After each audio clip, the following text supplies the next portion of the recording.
इस वक्त के बुलेटिन के साथ हाजिर हूं मैं अनुपम। प्रदेश की हर छोटी बड़ी खबरों को लेकर लखनऊ से खबर है। जेल में पूर्व मंत्री पर हमले की जांच। पूर्व मंत्री गायत्री प्रजापति पर हमले की जांच के आदेश दिए गए हैं। डीजी जेल पीसी मीणा ने जांच के आदेश दिए हैं। लखनऊ रेंज के डीआईजी जेल रामधनी को सौंपी गई है जांच। गायत्री प्रजापति पर वार करने वाले युवक विश्वास पर जेल प्रशासन दर्ज करा रहा है एफआईआर। हत्या के मामले में 2022 से जेल में बंद है विश्वास। सादतगंज थाने से हत्या के मामले में जेल गया था विश्वास। फिलहाल अंडर ट्रायल बंदी है विश्वास। और सीधे रुख करेंगे लखनऊ का। ऋषभ मणि त्रिपाठी हमारे साथ जुड़ रहे हैं। ऋषभ, जिस तरीके से जेल के अंदर कैदी ने गायत्री प्रजापति पर हमला किया, उसके बाद से पुलिस प्रशासन ने इस पूरे मामले को बड़ी गंभीरता से लिया और अब जांच की बात हो रही है। देखिए अनुपम, एक ये विभागीय जांच है। कैसे इतनी बड़ी घटना जेल प्रेमाइसेस के अंदर हो गई, वो भी जेल अस्पताल के अंदर, जो काफ़ी आप मान सकते हैं कि काफ़ी सुरक्षित माना जाता है। वहाँ पर वो बंदी रहते हैं जिनका कोई ना कोई इलाज चल रहा होता है। गायत्री प्रजापति चूंकि डायबिटीज़, लीवर, किडनी की बीमारियों से पीड़ित है, लिहाजा वो जेल अस्पताल में उनका इलाज चल रहा था। वहीं पर कल देर शाम कहासुनी हुई उनकी विश्वास राजपूत से, जो वहाँ साफ सफाई का काम कर रहा था। और उसी कहासुनी के बाद गुस्से में आकर विश्वास राजपूत ने लोहे की एक पत्ती, जेल प्रशासन कह रहा है लोहे की पटरी जैसी चीज से सर पे वार किया है गायत्री प्रजापति के। बताया जा रहा है 3 से 4 टांके भी गायत्री प्रजापति के सिर में लगे हैं। इतना सारा काम जेल अस्पताल में ही हो गया था। चूंकि सिर पर चोट थी, लिहाजा उसकी गंभीरता को देखते हुए उनका सीटी स्कैन केजीएमयू में कराया गया है और उनकी हालत और बेहतर हो जाए, लिहाजा केजीएमयू में ही एडमिट रखा गया है। पूरे मामले की जांच डीजी जेल पीसी मीणा ने डीआईजी जो लखनऊ रेंज के रामधनी को दे दी है। वो जांच करेंगे कैसे इतनी बड़ी घटना जेल के अंदर हो गई।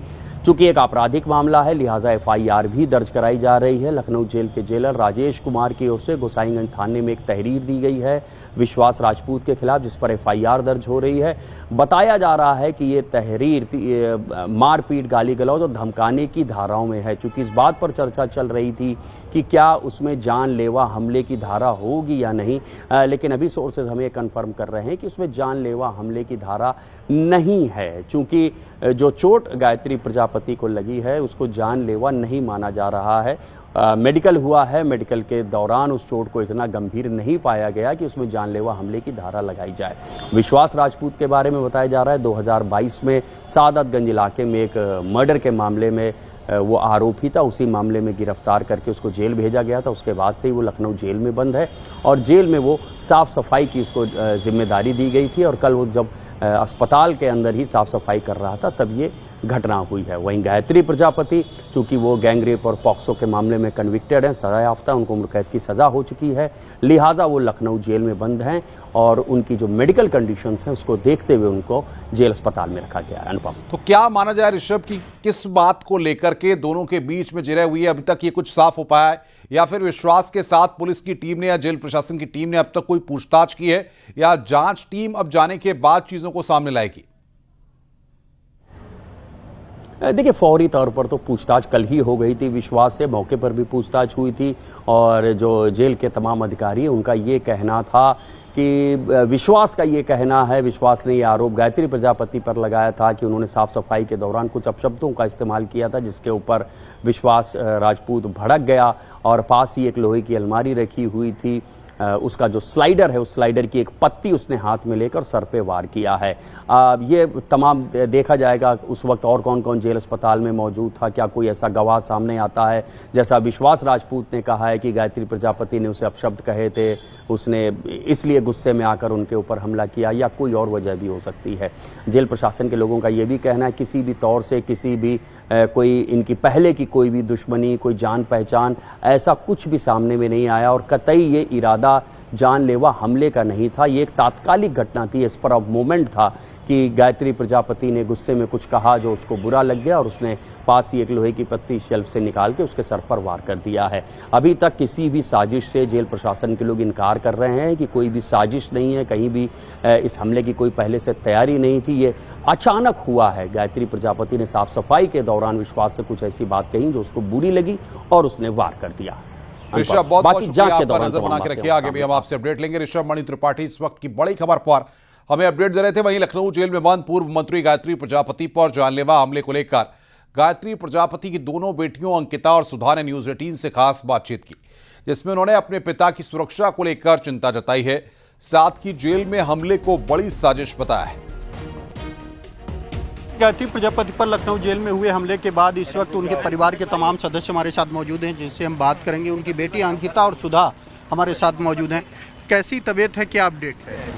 अभी कुछ ठीक नहीं है। अभी उनके सर में 18-19 टाँके लगाए गए हैं। अभी कंडीशन ठीक है, होश में है, पर कुछ ज़्यादा ठीक नहीं है।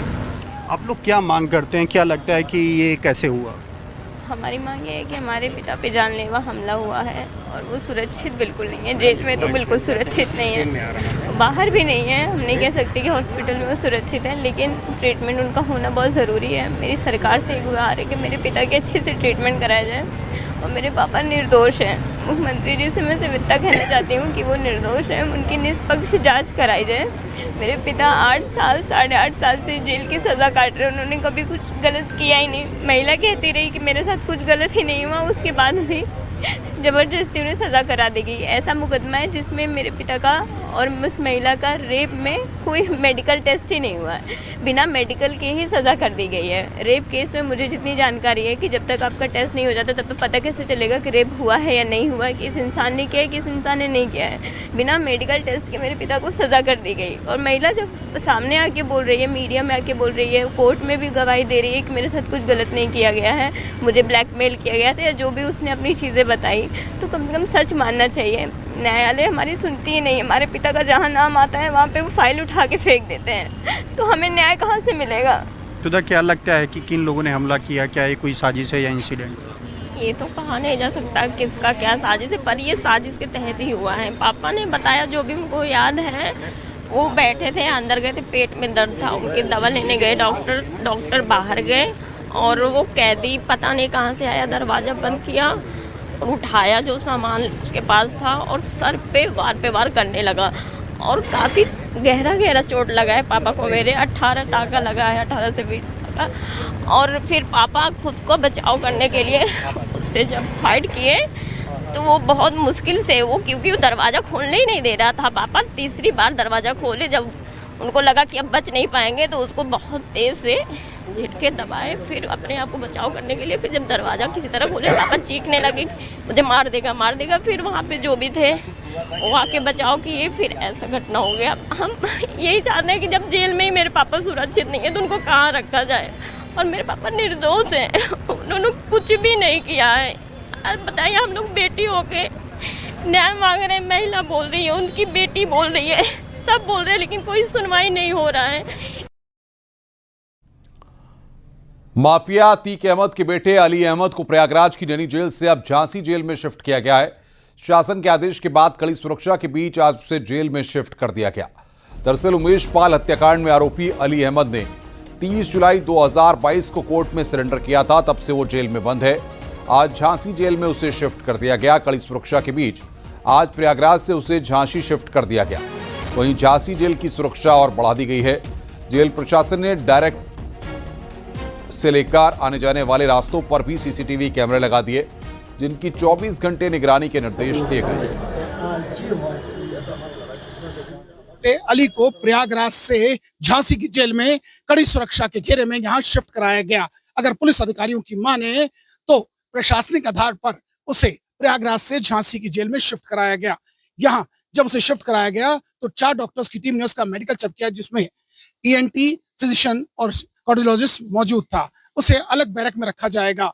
अगर यहाँ के जेल के अधिकारियों की माने तो 5 नंबर बैरक में फिलहाल उसे भी रखा गया है और उस पर विशेष निगरानी रखी जाएगी। अली के यहाँ इस जेल में आने के बाद सुरक्षा और पुख्ता कर दी गई है। विजिलेंस आशीष पांडे के साथ अमित गंजू, न्यूज़ 18 झांसी।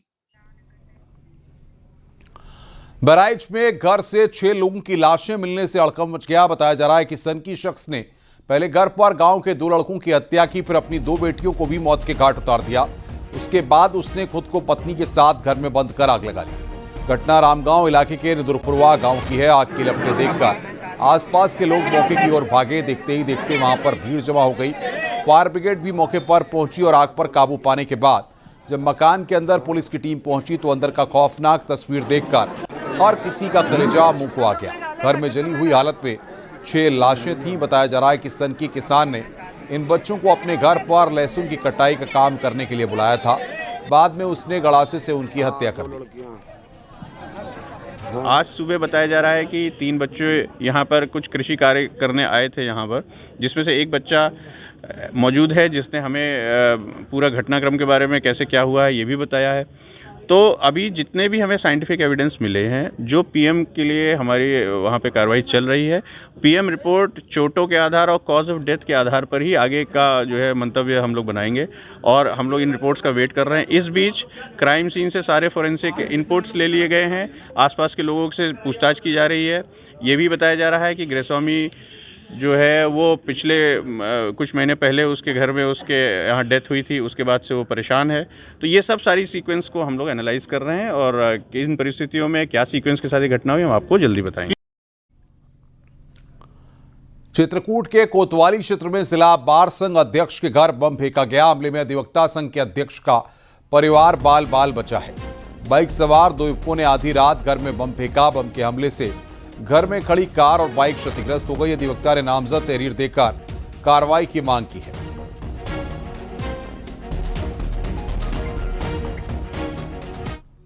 आगरा की थाना किरावली पुलिस ने वाहन चोरी की घटनाओं का खुलासा किया। पुलिस ने 3 शातिर वाहन चोरों को गिरफ्तार किया।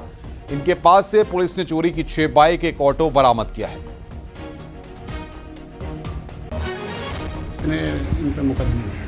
अब विगत कुछ समय से थाना क्षेत्र किरावली में बाइक चोरी की कुछ घटनाएं घटित हुई हैं, जिस परिप्रेक्ष्य में थाना किरावली की टीम, एसओजी और सर्विलांस पश्चिमी जोन सभी लोग इस गैंग के पीछे लगे थे। उसी क्रम में आज थाना किरावली ने सफलता पाई है।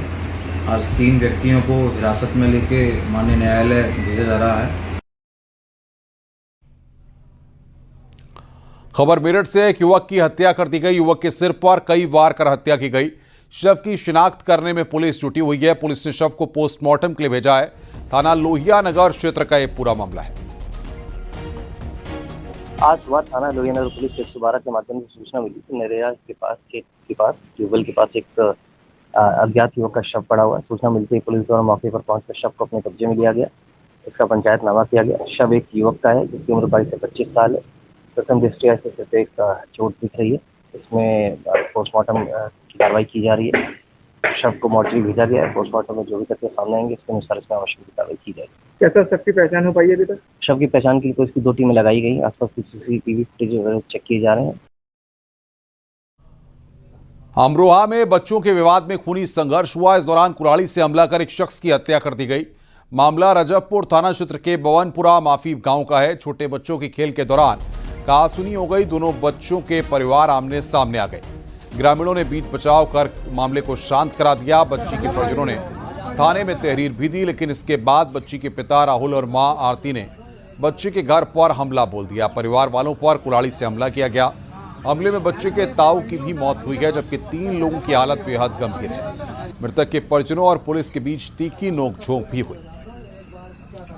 ग्राम बवनपुरा माफी थाना रजबपुर में ग्रामपाल पुत्र की हत्या कर दी गई। इस सूचना के विषय में जानकारी करने पर प्राप्त पता चला कि कल रामपाल व द्वितीय पक्ष राहुल, रवि, बलवीर आदि में बच्चों के खेलने के लेकर झगड़ा हुआ था, जिसमें रामपाल के सिर में चोट लग गई थी, जिसको इलाज के लिए अस्पताल भेजा गया था, जिसकी मृत्यु हो गई है। उक्त प्रकरण में मौके पर पुलिस पहुंच चुकी है तथा घटना में अभियोग पंजीकरण की कार्रवाई की जा रही है। बुलंदशहर में अवैध हथियारों से फायरिंग का वीडियो वायरल हो रहा है। आरोपी शख्स अपनी पत्नी के हाथ में तमंचा देकर फायरिंग करता नजर आ रहा है। आरोपी की शिनाख्त गुल्लू उर्फ नंदकिशोर के तौर पर हुई। आरोपी थाना खुर्जानगर कोतवाली क्षेत्र के जेवर अड्डा चौराहे का रहने वाला बताया जा रहा है। आरोपी की छत का बताया जा रहा है फायरिंग का वीडियो। पुलिस वायरल वीडियो की जांच पड़ताल में जुटी हुई है। तो वायरल वीडियो की जांच पड़ताल में पुलिस जुटी है। पत्नी के हाथ में तमंचा देकर यहां पर फायरिंग की गई।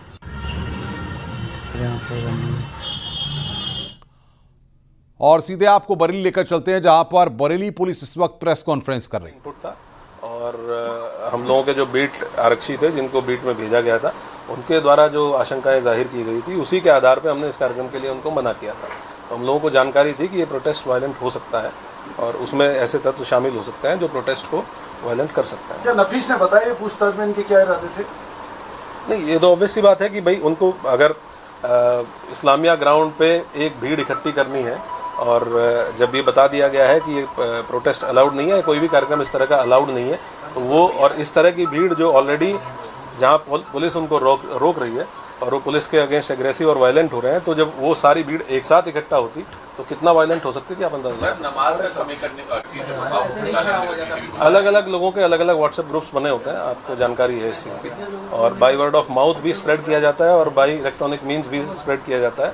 और ये एक फैक्ट है जो हम लोगों ने ऑब्जर्व किया कि उस दिन सारी नमाज 1 बजे 1 से 1:30 के बीच में सारी नमाजें हुई और उसके बाद लोग इस्लामिया ग्राउंड की तरफ बढ़े।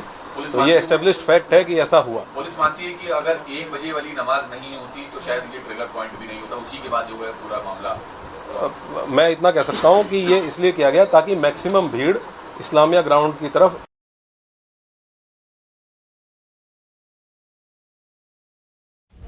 तो बरेली पुलिस के एसएसपी यहां पर जानकारी दे रहे हैं, अब तक 81 उपद्रवियों की गिरफ्तारी हुई है। इस बात की जानकारी उनके द्वारा दी जा रही है। ये बरेली पुलिस की प्रेस कॉन्फ्रेंस इस वक्त हम आपको दिखा रहे हैं।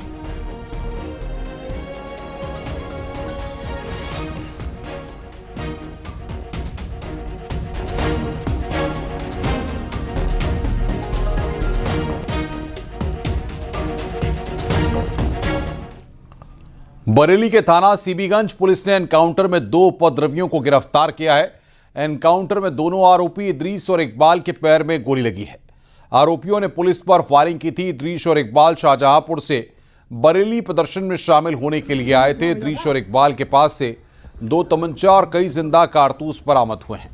दोनों ने पुलिस पर फायरिंग और पथराव किया था। बरेली के थाना सीबीगंज इलाके में नेशनल हाईवे के किनारे मुठभेड़ हुई है। किसने भेजा?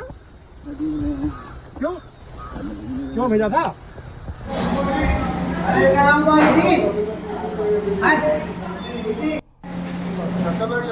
अंतर्गत घटित घटना के संबंध में आज सीबीगंज थाने की टीम के द्वारा 2 अभियुक्तों को पुलिस मुठभेड़ में गिरफ्तार किया गया है। इनके नाम है इदरीस पुत्र सद्दीक, जो थाना बदनापुर शाहजहांपुर का रहने वाला है, और इकबाल पुत्र जफर अली, ये भी थाना बदनापुर जिला शाहजहांपुर का रहने वाला है। इन दोनों को पुलिस मुठभेड़ के दौरान गोली लगी है। इनको उपचार के लिए भेजा गया है। बरेली हिंसा के पुलिस ने एक वीडियो जारी किया है जिसमें साफ दिख रहा है कि जमावड़े के लिए मस्जिदों का सहारा लिया गया था। पूरे शहर में दंगा भड़काने की साजिश रची गई थी। हजारों लोगों को बुलाया गया था। सुनियोजित तरीके से बरेली शहर की फिजा खराब करने की साजिश थी। मोहम्मद नदीम पुलिस के हैंड वायरलेस सेट से लगातार पुलिस की गतिविधियों पर नजर रखे हुए था। एक के बाद एक 6 जगहों पर हिंसक प्रदर्शन हुए। एसपी अनुराग आर्य ने हिंसक प्रदर्शन का वीडियो जारी किया।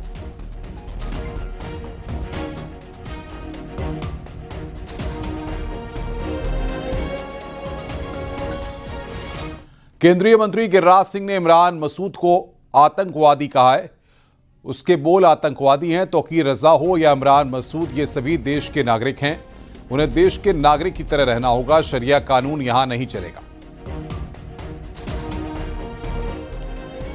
देखिए, इमरान मसूद आतंकवादी है। उसकी बोल आतंकवादी का है। मैं आतंकवादी इसलिए कहा, उनका बोल आतंकवादी है। मोदी जी के ऊपर उन्होंने क्या बयान दिया था 14-15 के उस समय के बाद? कहा था सर कलम करके जो लाएगा मैं उसको इनाम दूंगा। और राहुल गांधी उसे सम्मानित करके चुनाव देके सांसद बनाए हैं।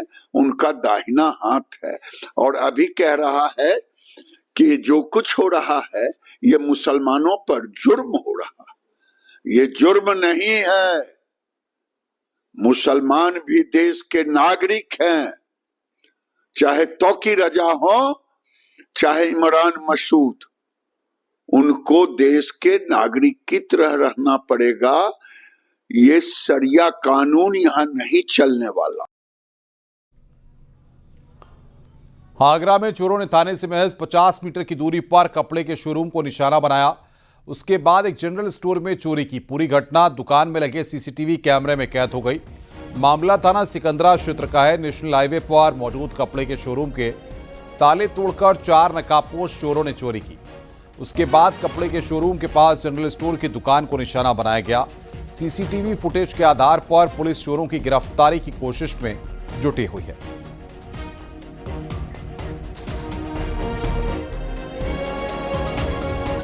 बागपत के बड़ौत में मिशन शक्ति की टीम ने महिला सुरक्षा को लेकर बड़ी कार्रवाई की है। बड़ौत कस्बे में बाजार में महिलाओं से छेड़छाड़ और फफ्तियां कस रहे एक युवक को पुलिस ने रंगे हाथ पकड़ा है। आरोपी दारा बाजार में सामान खरीदने और आने जाने वाली महिलाओं पर अभद्र टिप्पणी करता था। इस बात की शिकायत स्थानीय लोगों ने पुलिस से की थी। शिकायत पर आरोपी को मौके पर ही गिरफ्तार कर लिया गया।